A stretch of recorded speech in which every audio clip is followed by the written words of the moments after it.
thank you. So just a little bit of background. I took the training in the fall. I am a speech pathologist. I work with deaf and hard of hearing children, and I also am certified listening and spoken language specialist, which means that I primarily work with my children with hearing loss on developing listening and spoken language skills. So for me, this was kind of a nice little, a lot of children with hearing loss have those reading difficulties. And so that's kind of where how I found this. So, and what I've been using it for. So I wanted to answer one of the questions because I think it was a really great question that was on the Facebook page about like 3 things that you wish your speech pathologist knew.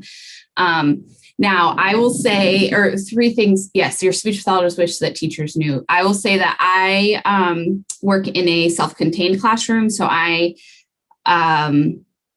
I'm very focused on the kids that I have because like those are primarily what I have. I have 2 self-contained classrooms and I do some early on. So, and then I don't know, she might have left. Caitlin, I think she left. Oh, there she is. She's waving at me. Caitlin is actually one of my teachers. She's my preschool teacher. So, so hopefully this will, she'll know all of this because, so I think the biggest thing that I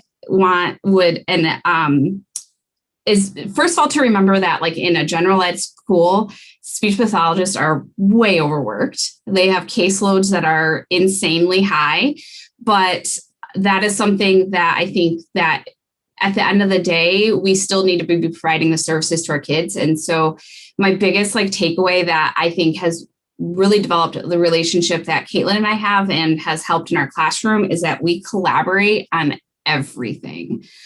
So collaborate with your speech pathologist, pull them in and say, hey, like, this is what I'm doing. Can you support this child who's on your caseload? Or, just have those conversations with them, because I take like lessons that Caitlin is doing and I pull them into my speech sessions. And then it really helps to solidify those skills for those students. And then vice versa. Like I'm lucky because lucky and unlucky, I don't have a space. So I don't have like a magic speech room, and I do all of my therapy in Caitlin's classroom. So she hears what I'm doing, and then she'll start, she'll take things that I'm doing and incorporate it with the kids as well in the classroom.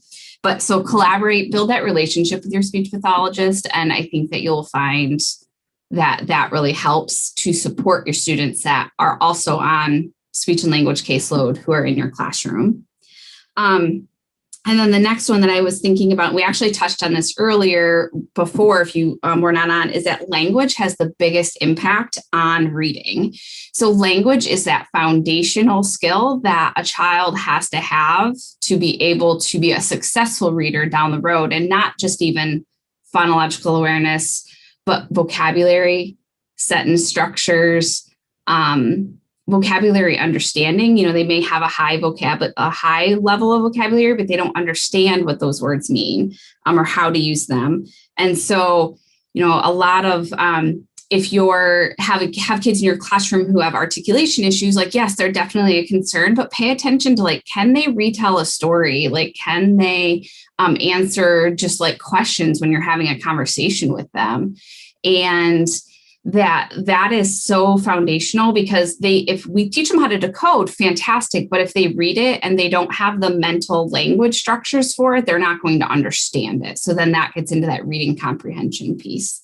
And then I think the biggest thing is like, if you're concerned about a kiddo, ask, even if like they don't end up being on speech caseload or they don't qualify. Like if you're noticing like some little language things that you're concerned about, pull the speech therapist in and see. I know, again, their caseloads are incredibly high.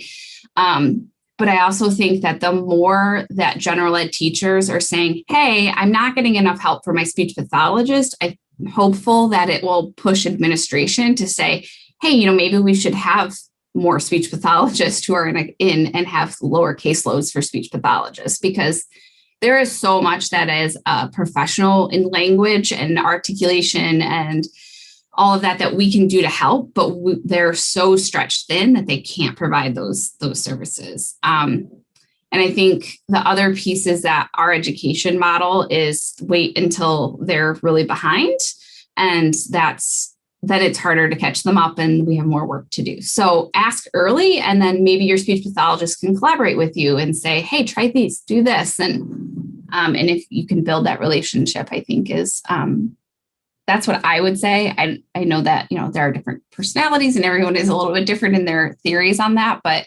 I will say at the end of the day, what has been the strongest for me in my career is having those collaborative relationships. So I think that was, and then my there was one other question about like the sound walls.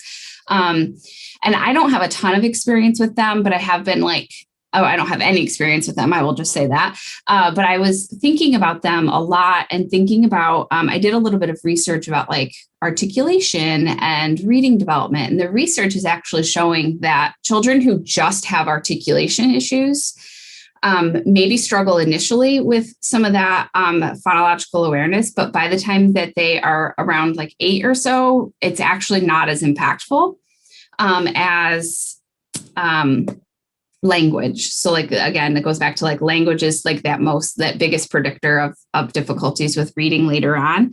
But one thing I was thinking about, and this especially applies to my kids with hearing loss, but I also see it in kids who have a lot of ear infections as little kids, is speech perception. So like if I say and they're repeating me with an sound, like a short E versus the short A, that tells me that like they're not hearing those sounds. So they're going to have difficulty with decoding. They're going to have difficulty with spelling. And so working on just like speech perception, like that, if what I hear is what I can identify. So if I said, let's find like bat versus bad, or not, that's a bad example, like bat versus bet, like, can they tell the difference and be able to identify those two different words? So speech perception is a huge piece of that too, when it comes to like the hearing piece and the like understanding like the phonological awareness. So you mean like if you're saying the word cash, but the child isn't hearing cash, that they don't hear the or the or the right. And I think sometimes we think of that as like articulation, because like I think a lot think that like that's an articulation issue, but it may not necessarily. I mean, it could be, but a lot of kids who have articulation issues are able to identify those sounds that are misarticulating. So like, for example, my son has, he has like he glides R. So he does a W for R. But I was, concerned about the articulation because he had that articulation error, but he could identify R. If I said, hey, can you show me like Wayne versus rain? He could show me the difference, or he could read so his like phonological awareness skills were strong in that area. It was just a motor pattern error that he was struggling with. So like speech perception wise, he could tell the difference. He just couldn't orally produce it. Mm-hmm. There are children who can orally produce it, but they don't have the ability to perceive that those things are different. And vowels are huge with that, because vowels carry a lot of carry a lot of energy, like acoustically. Now I'm going to go down like the speech acoustic nerd route, but like acoustically, those carry a lot of energy, but they're also very, very similar for kids, like when they're hearing them. And so that can create a lot of like difficulties as well. At least for my kids with hearing loss, and kids who I think haven't had as much experience with that due to other reasons. So I think it's an interesting distinction between that the child can hear it, which we're calling phonemic awareness, right? That they can hear the sound. They know the sound when they hear They can identify the letter that says or they can hear in a word and know that red starts with and bed doesn't. But their mouth, their physical, whatever they're doing with their mouth, you had a name for it. So it's articulation. You can often call it like motor planning, because it's the motor piece of it. Yeah. So this isn't an ear issue. It's not an ear training issue. It's a physiological body muscle, mouth Right. issue. So and then that's like teasing it apart of like, which one is it? Is it both? Is it one or the other? Is it? Mm-hmm. So then I wonder how when people have the pictures of the mouths on the walls, what that is about, how that's helpful or how that's maybe not helpful to a child who's trying to figure out the sound. Like, where does that fit in your way of thinking about having the children hear the sounds that are in our language and attach those sounds to the letters? Yeah. What part does this play in that from a speech? So when we go back to like thinking about like auditory development, because again, like it all really starts with like that, like those brain pathways up to like with the auditory development. So in my training as a listening and spoken language specialist, one of the biggest things that we talk about is auditory first, so that we're always giving something to a child auditorily first. So like if I'm looking at like a picture and instead of showing it to them and saying like, it's a hat, I will say like, oh, listen, or maybe I have a couple pictures and I'll cover things up and say, okay, we're going to find the hat, because I want them to hear it, make that connection with whatever it is in their brain, and then be able to find it. So that we're building, like I said, that auditory pathway first. And then, again, with like the pictures of the mouth, I don't know how helpful they are. I know with a lot of my kids, after I've done auditory, if they're still not getting it, I'll be like, okay, look at me and try this. But I'm right there and I'm 3D versus a 2D picture. And if you really look at a lot of those pictures, they all look very, very similar, because we don't get a ton of information off of our mouth, speech-wise. So the best speech reader in the best conditions can only speech read about 40% of words at the end of the day if they don't have other information. So the mouth doesn't for children who are hearing impaired, they can't just look at somebody's mouth and then be able to tell exactly what they're saying, because the mouth they can about 40%. About 40%. Okay. So then you just made me think that, and we have some questions too, but I could just call you another day and have this conversation. But it's so interesting to me because in the secret decoder game that Elaine plays, where she's just having there's objects out, they could be hidden under a cloth first, and that she goes at, that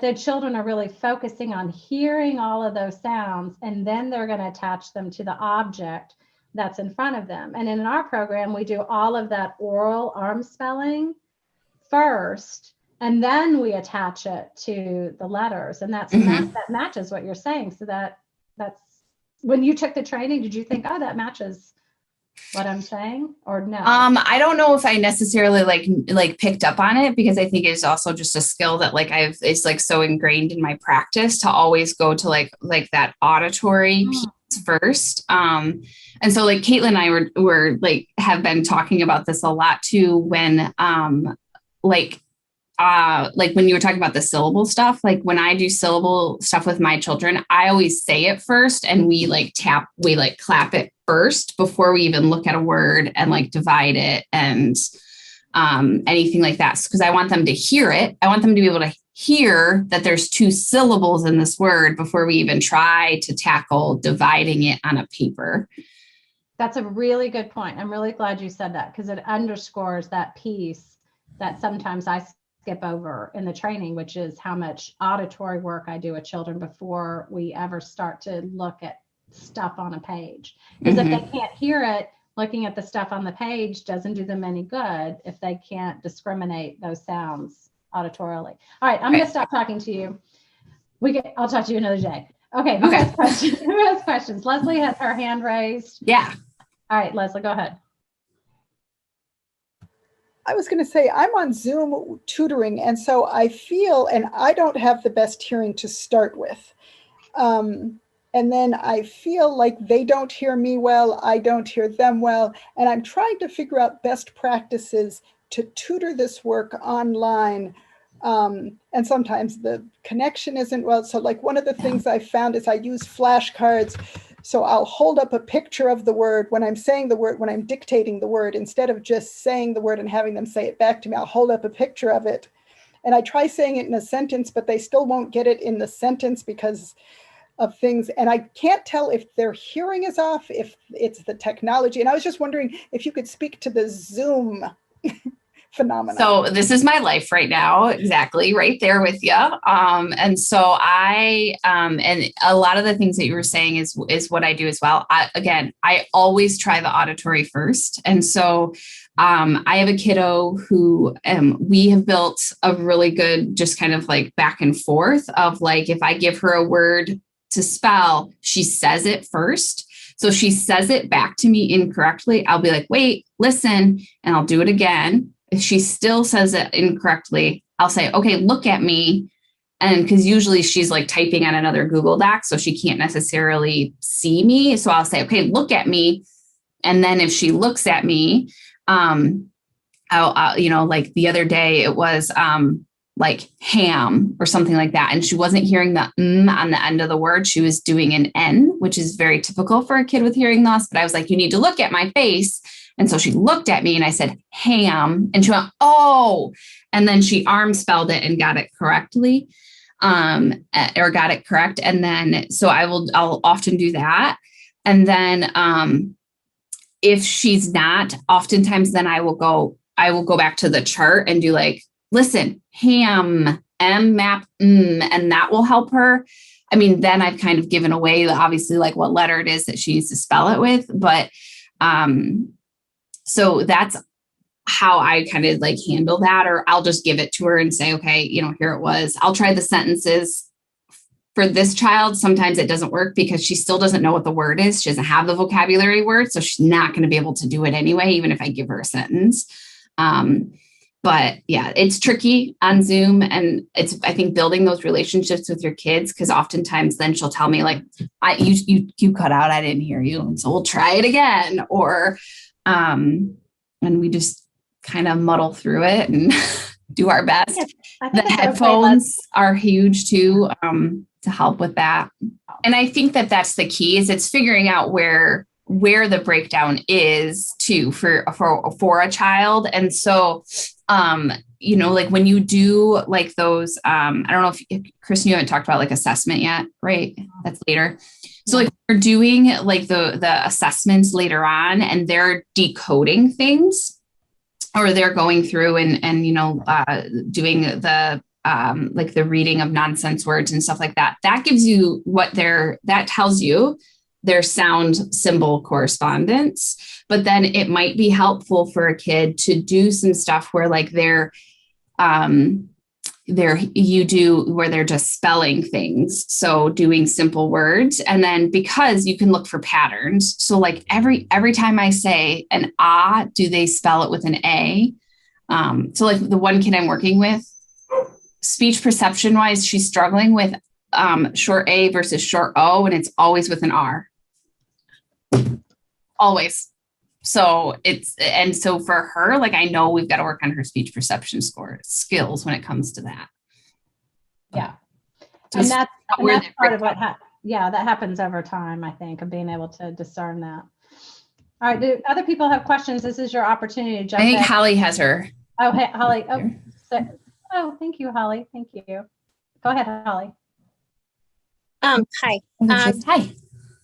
So I'm a homeschool mom. I was a teacher in a past life, but this is one child that I'm dealing with all the time. And so he does have speech issues and he does have dyslexia issues. My question has always been, is there some kind of cross-contamination there with the dyslexia and the speech?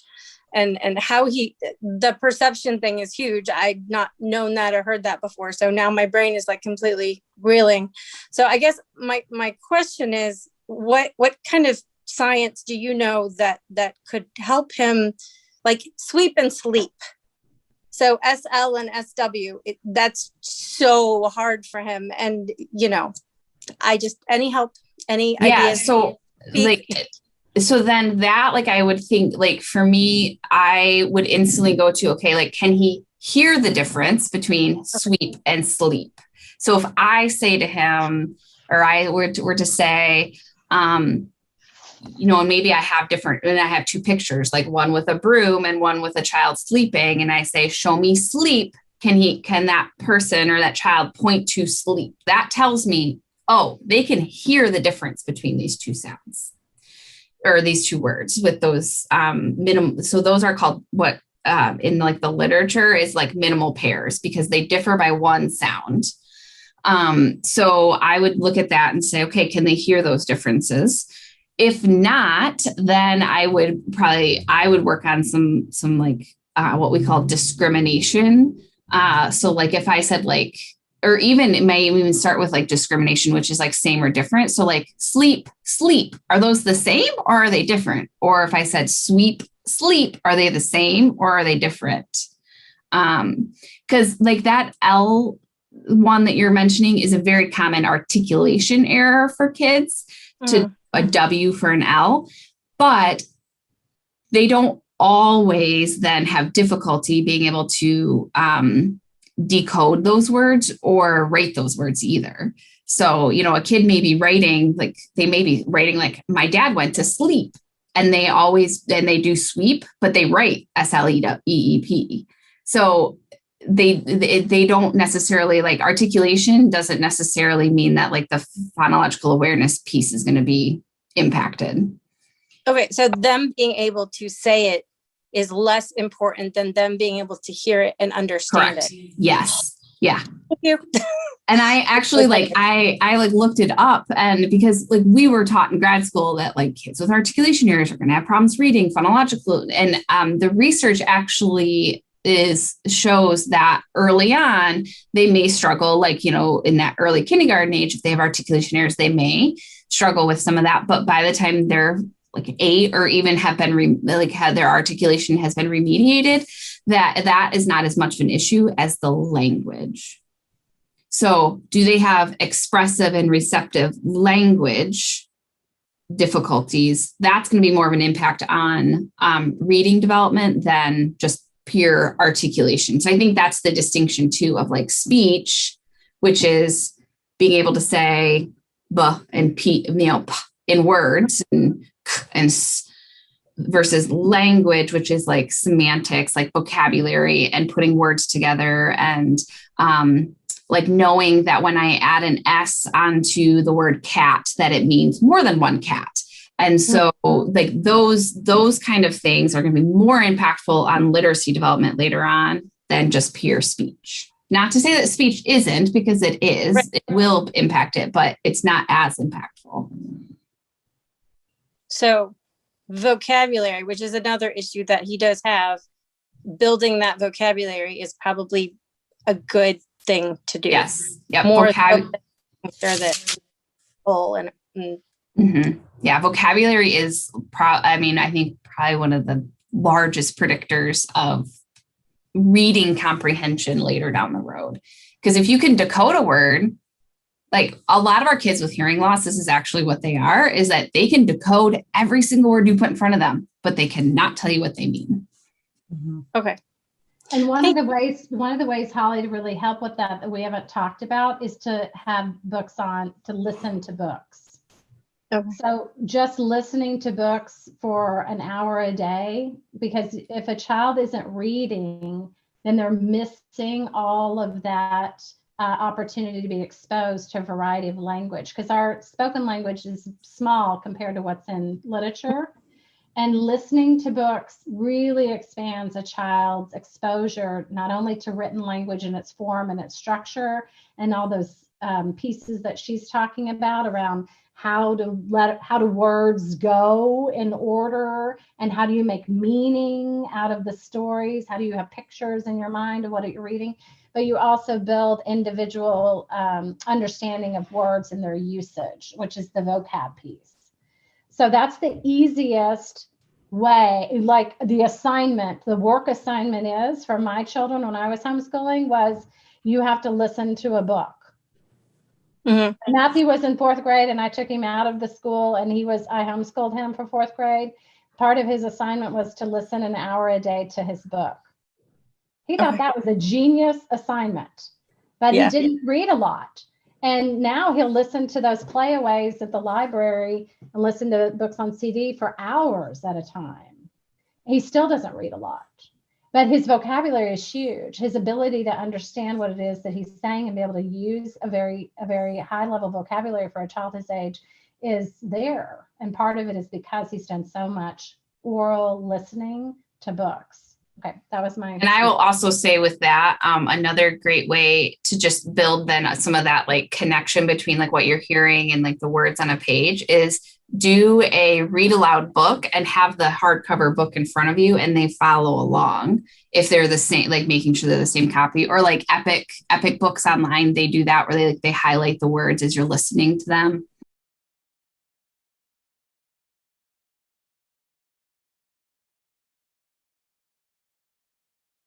Because I would say that's very typical for a little kiddo, but yeah, at 8, the other piece that I'm thinking is when I'm hearing you talk about that is like animal and cinnamon are all multi-syllable words, which can be also more difficult because of what's called co-articulation. So how our mouth moves to put sounds together. So like if you did like map versus nap, like could he tell the difference in those kinds of words? Yeah. Okay. So then I'm wondering, like my thought then on this is that it's the multi-syllable piece.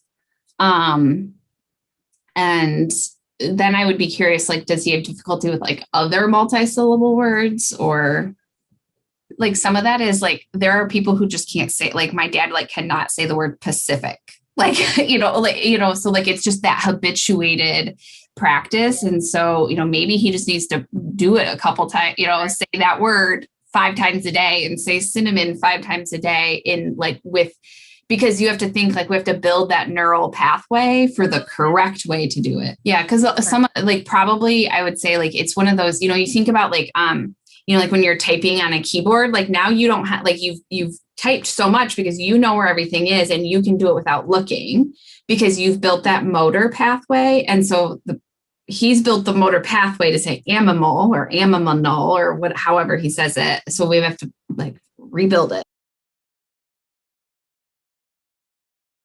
Vowel errors like in spoken language is actually super concerning because vowels don't require a lot of motor movement. Like if you actually look at like all the vowels and did them in your mouth, like they don't require a lot of tongue movement. They don't require a lot of jaw movement. They don't require lip movement for the most part.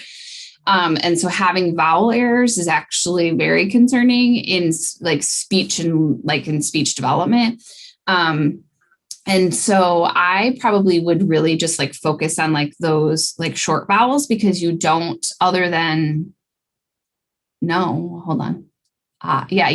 no lip rounding. So like you don't have to do anything with your lips and really just focus because it's all jaw movement, like, right. So it's like, there's not really any other like motor movement. So really focus on those vowels, short vowels. And then I think like what Kristen talked about earlier too is doing like, a handful of consonants with one short vowel and then trying to like build that. And then in spoken language, like that's that generalization piece of like, even when you like are really focused on it, it may take a little bit of time for them to start like using that generalization in their spoken language articulation wise, but to know about how kids with hearing loss lip read and if lip readers are part of that 40%. So what I was saying on that is like, so first of all, like every single one of us learns how to lip read, regardless of whether or not you think you do. And that's why like, we're always like, look at me when you're talking, or I need to look at you because I can't hear you. And so kids with hearing loss, like, I think that there's this perception that like, well, if they have hearing loss, they'll just learn how to lip read and they'll be fine.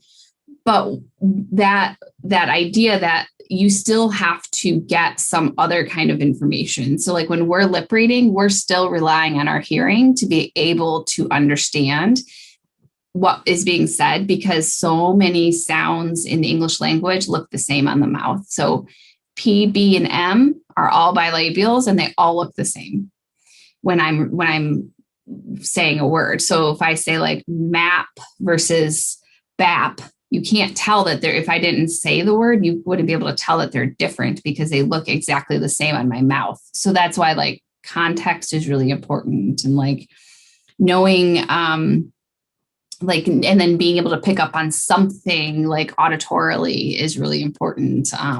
So, and then yes, Caitlin, thank you. Like we also can't lip read like language that we don't have in our repertoire. So if I was talking to someone and I said the word BAP, which isn't a true word in English, they would have no idea what I said because it's not mapped in your brain. So hopefully that answers that question. I continue to find it interesting to think about those, as I'm listening to you talk about the articulation errors that children are making with their mouths. And that there's a huge focus in the science of reading on looking at mouth shapes and all of the very discrete looking at mouth shapes. And I'm listening to you talk and I'm like, boy, a huge piece of what it is we're doing is really ear training.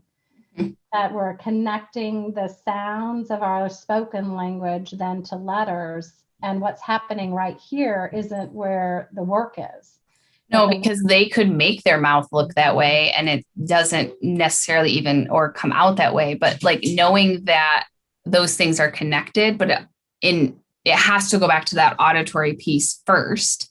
So, and I have a research article to read that's on my like list of, it was deaf individuals who like were Spanish speakers and how they learned how to read without phonemic awareness things. Caitlin, I was gonna send it to you because they found that like these people were very proficient readers in Spanish, but they didn't have access to the auditory skills and how they did that. So I'll report back because I don't know about that, but because I haven't read it yet, but Caitlin and I have many philosophical discussions on this as well about like, how do we then with our special populations, what does this look like? Because like we're working with a child right now who is an AAC user because she has pretty decent hearing, but she can't use her mouth for other medical issues. And so she's using a tablet and sign. And we're like, how do we teach her how to read? And like, how do we like be able to tell that like when you know she's reading the word mat that she knows that A says ah, and so you know I don't know. Well, that sounds like my PhD, and we'll it's been loads of fun. If you'd like to talk about it, we have quite the system that we have come up with. Well, that's just exactly what Elaine and I have done for years and years and years, is just sit around and talk about children and how they read and analyzing and trying to figure out what works, what doesn't, what are they doing, how do we respond to what it is we see them doing, all of those powers of observation. Mandy has a question for you though. Mandy, what is your question?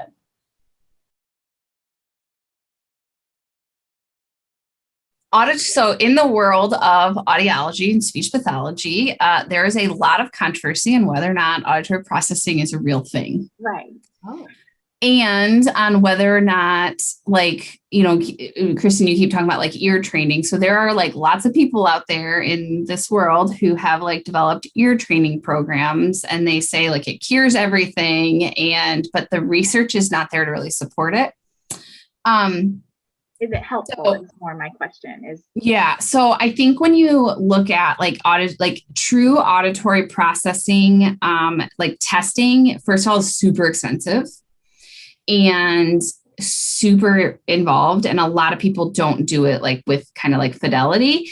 And it's also not necessarily always connected back to like, you know, it's like tones and things like that, which isn't necessarily connected to language.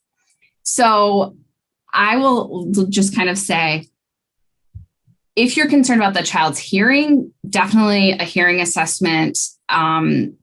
Maybe child needs hearing aids, or If it doesn't need hearing, if it's a fluctuating hearing loss due to like fluid, maybe it's also then like a sound field system in the classroom to overcome background noise, or those accommodations to make sure that you're close to them so that they can hear you.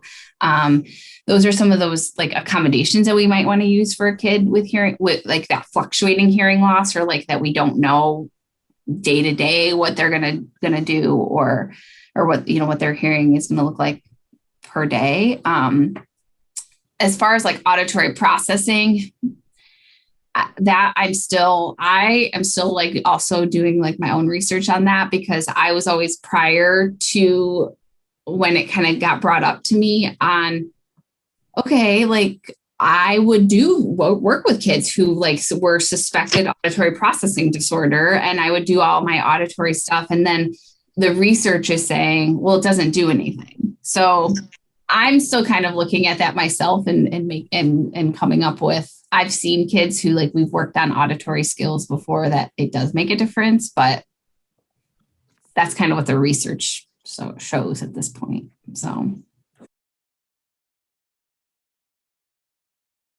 speech sound has, so this is going to go down a huge like speech acoustic nerd hole for me at the moment, but like, so each speech sound has what are called formants. So it's acoustic energy.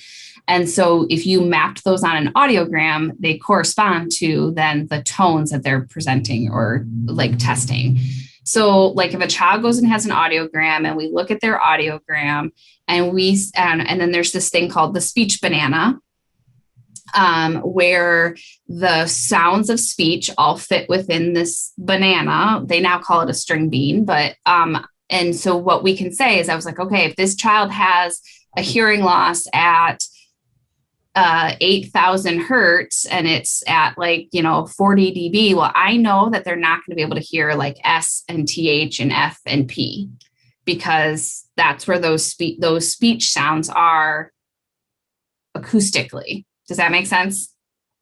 Okay. So like, that's how it correlates. And then the reason that they do words is often that's like speech perception testing, where they see like, can the child, like what's the lowest level that they can hear speech? So that's often why they'll do the words. And then they'll also then do that with noise. So some people have difficulty listening in noise when it's even minimal noise. So they'll often do like a set of 4 to 6 pictures and then present noise and say, and then that'll be able to tell you like with this amount of noise, they were able to get this percentage correct. So, which is also then a reason to say like that a child needs like a sound field system in a classroom to overcome that background.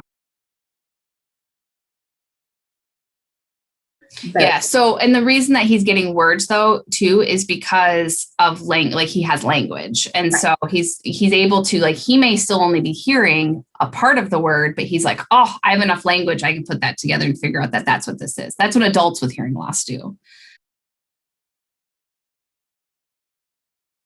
Like I have a child who, like if I show him the word cap, he will arm tap cab, and then when he slides it, he'll say cap. Like he already knows that it's a P. He's going to write a P, but when he's separating the sounds out, he says k, ab, cap, and then he writes it, and he writes cap. But during the arm spelling, he gets that b. Mm-hmm. And I haven't been able to tell if I'm hearing it off because of the Zoom. I've just kind of tried to slow him down a bit to hear it, but I don't, what is that? So to me, that sounds like co-articulation. So when we like are actually talking, that a lot of our sounds like kind of run together. And so it's the vowel kind of bleeding into that P. And so that's exactly what I would do, is slow them down and be like, oh, wait, listen, like that one, no, that's a quiet sound. Like we don't use our voice, k, ap. And maybe like emphasizing that a little bit, because it's probably, I mean, the fact that he's writing it, like obviously he understands that, but I think I would always make a point of making sure that like voiced versus unvoiced is that there's that distinction. But it's probably co-articulation. Sounds are just influenced by like where they are in the mouth too. So button is, at least in in the Midwest in Michigan, where I am. Apparently in other parts of the country, they actually do say button. But we do not in Michigan. At least most of us don't. We say button. But it's got that TT in the middle. And so like that, and that's a co-articulation issue because so B is here in the front, but your jaw is down and your tongue is back a little bit. So you just kind of do it all in the back and then you come up for the end as opposed to it's like, I don't know. So like, that's an example of just like that co-articulation, like where sounds influence how we say and like how they go together. Because he seems to be able to get the P and the B difference when it's at the beginning of the word. Mm-hmm. So, pat and bat, he doesn't say the same. He doesn't run that. But yeah, when that P and B sound are at the end of the word is when it tends to get, I tend to call it lazy. I don't know that that's a good, that's the right thing to say, but I don't say it to him, but I just I think it in my mind, like, you know what you're doing. And so that point of distinction that Amanda just gave to you is really important, which is helping him to see that P is quiet and there's nothing that happens with P, and that B has sound and that it's has more energy, and just to bring that distinction to him and then let him do what he's going to do with it. Because if this is an older child, a 5th or a 6th grade child who's doing this, spending a lot of time with that piece that you're talking about isn't going to get him where he needs to go. He just needs more practice and then just keep noticing what P is and B. And I would say then going back to like, is it impacting his conversational language?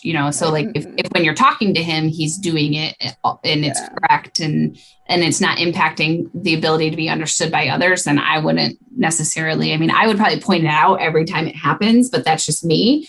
But I don't know if I would, like make it a goal for a kid if it was just in that one instance. And I would not point it out except once or twice, because I don't want his emotional energy to go into whether he's going P or B. And I want to keep him going, yeah, you're doing it. Let's keep going. Because if I can get 20 more repetitions of words out of him where he's writing and spelling 20 more words and he keeps screwing up P and B, well, then I know I need to come back and do an isolated lesson on where I'm doing just P and B, where he goes back and forth with cap, cab, tap, tab, whatever they are. And can he read all of those and have the correct articulation? And if he doesn't say them right, I might just sometimes I let that small stuff go, because that's the piece that Amanda's talking about so professionally, which is the focus on that going to get you where you want to go? Is it going to help you move toward your objective? I think so much of this training for me is learning what's the small stuff and what isn't, because there's so much stuff that I'm like, oh, that's no big deal. And then you find out that was the battle I should have fought. And I was like, oh, I didn't know I was supposed to fight that battle. And then I laid out all of my hand grenades on a certain battle. And they're like, they'll work it out. That's not a big deal. I'm like, so I just didn't have it. I don't have a natural judgment of where to dig in and, where's the really important work happening and where's the less important. Yeah, and just, and I don't want to keep Amanda past 1 o'clock here, but I think that the important piece for all of us to remember who are working with the children is to really keep that idea in mind of where am I trying to get to, and is what I'm doing now going to help me move that child toward the goal, and to keep remembering that the work is spiraled, right? This isn't a linear process that we teach more and we come back and we review, and we teach another layer and we come back and we review. And that just because we're not going to address it really significantly now doesn't mean that we might later in a multi-syllable word when he's not, when it is causing more of an issue. And the other piece about it too, Leslie, is that all of us, including Amanda and Caitlin and the other women here who are teachers, you're a homeschool mom and you've come into this work, that I just want you to rest assured, and they're all going to nod with me, that you learn how to do this work when you work with dozens of children over many years, that you really internalize is that important or is it not important? When you first start, how do you know? You don't know until you do the work with lots of kids, and then you begin to see patterns that begin to emerge about like, yeah, I thought that was important when I first started. Or somebody told me that was important when I first started, but in my experience tells me that's not where I need to put all my eggs or my hand grenades. right? So be gentle with yourself because you're just starting the work and you've done a ton of academic research and that piece of it. And now you're going out and using it. And as you do that more, you'll begin to have your own point of reference for that piece that you're talking about. I think what Kristen said is exactly the case. And then it's always like, I always find myself like going back and just always thinking about my practice too, and like what I'm